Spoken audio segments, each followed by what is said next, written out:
Hi folks, Andy here from MonkeeTech again, and hopefully you'll notice a bit of a difference with the video quality. So we've got widescreen now, which is pretty cool, and we've got a couple of white LED lights which hopefully will provide a bit of better lighting. Any other suggestions for the video improvement would be good. I know the backdrop needs doing. I'm going to work on that later on. So let's crack on. So we're going to be talking about MOSFETs today. This is a gate AAB, which stands for Active Air Brake MOSFET.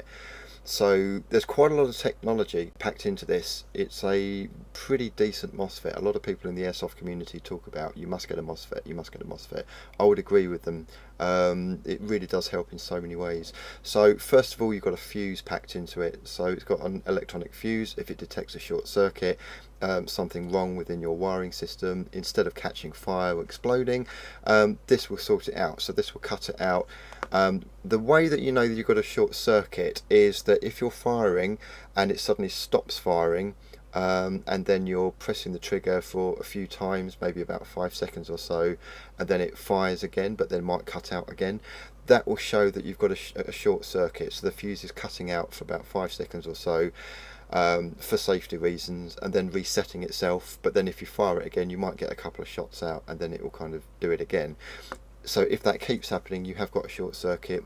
Do crack it open, find the wiring where it is. It's usually what will happen is the biggest point where you might get a short circuit is where the motor is entering the gearbox, and you've got the gears of the motor spinning around. There's a very small pinion gear on the motor that's spinning around. Sometimes that can catch the wires that are going underneath it. So with the gearbox, you've got the trigger wires, and they go round into the gearbox, they go underneath the pinion gear, and then they feed out the back and go into the stock, which is where you put the battery. That point is usually where you're going to get the cut away by the pinion gear. It eats into the plastic coating of the wire, and that's bad. That's bad news. The way around that, what you've got to try and do is get the wiring packed down as much as possible. Either glue it down, super glue it down, or use very thin wiring. If you're using thick wiring, or you're wrapping it in lots of electrical tape thinking you're protecting it, and I've made this mistake, what actually happens is it raises the wiring up a little bit, makes it even worse. The pinion gear will spin round, eat into electrical tape and the wiring, and then you're going to get short circuits all over the place.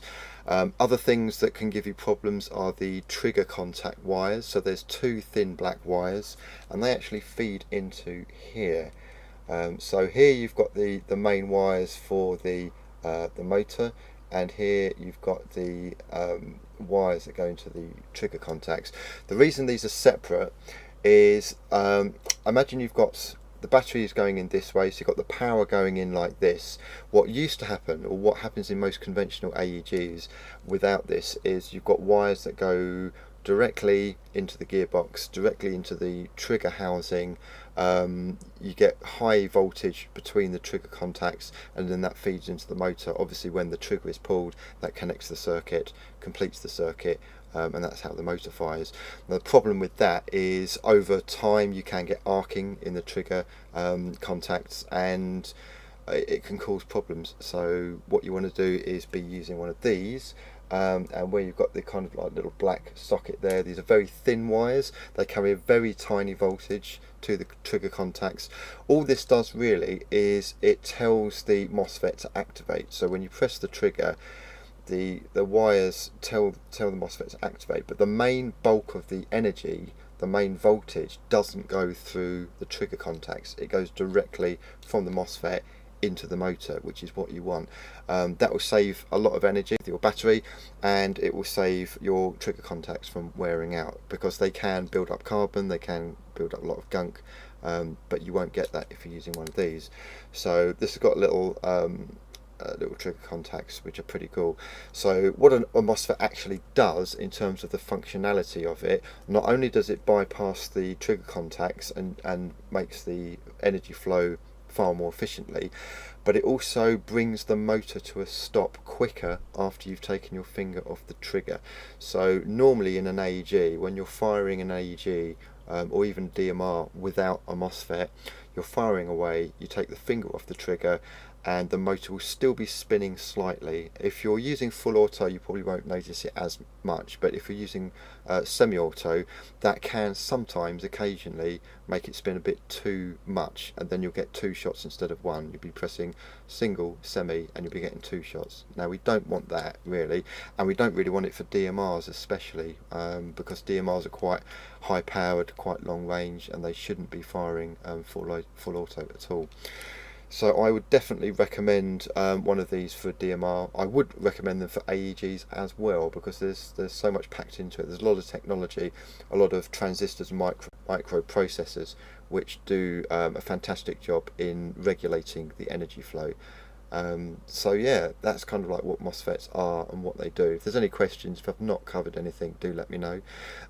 There are different types. So this is a kind of like a Dean's connected one. So battery goes in here, this goes to your motor, and this goes to your trigger contacts. What I've got here is a client's DMR, and slightly different type of MOSFET.